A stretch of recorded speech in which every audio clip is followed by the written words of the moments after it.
Hello everyone, আমি বৈশাখী। আপনাদেরকে আমার চ্যানেলে স্বাগত। সামনেই আসছে সরস্বতী পুজো, আর সরস্বতী পুজো উপলক্ষে খিচুড়ি ভোগ মা সরস্বতীর কাছে নিবেদন করা হয়।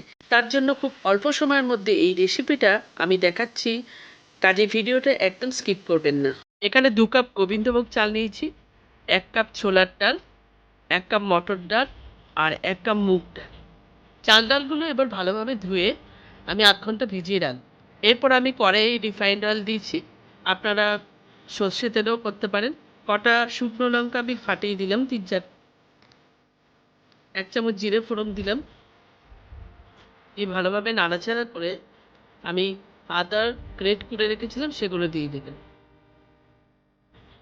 আদাটা একটু ভাজা ভাজা হয়ে গেলে আমি চাল ডালগুলো যেগুলো ভিজিয়ে রেখেছিলাম সেটা পুরো দিয়ে দিলাম। এরপর নাড়াচাড়া করে 1 চামচ হলুদ দিলাম আর পরিমাণ মতো নুন দিয়ে দিলাম। ভালোভাবে নাড়াচাড়া করে নিলাম, দিয়ে ঢাকা চাপা দিয়ে কিছুক্ষণ বাদে ফুটে এখানে 2 চামচ লঙ্কা গুঁড়ো দিয়েছি, আপনারা ঝালটা ইচ্ছা মতো নেবেন, আর 1 চামচ জিরে গুঁড়ো দিয়েছি। এরপর ভালোভাবে নাড়াচাড়া করে নিয়ে নিলাম, 1 চামচ চিনি দিলাম, মিষ্টিটাও আপনারা আন্দাজ মতো দেবেন, দিয়ে জল ঢেলে দিলাম। এরপর ঢাকা চাপা দিয়ে দিলাম।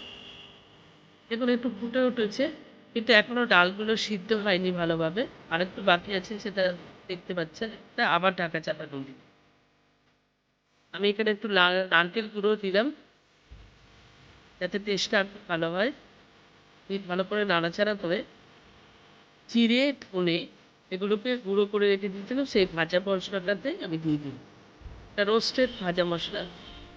আর একটু 1 চামচ ঘি দিয়ে দিলাম। দারুণ গন্ধ বেরিয়েছে, সেটা তো আর আপনাদের বলতে পারবো না, আপনারা দেখতে পাচ্ছেন নিশ্চয়ই।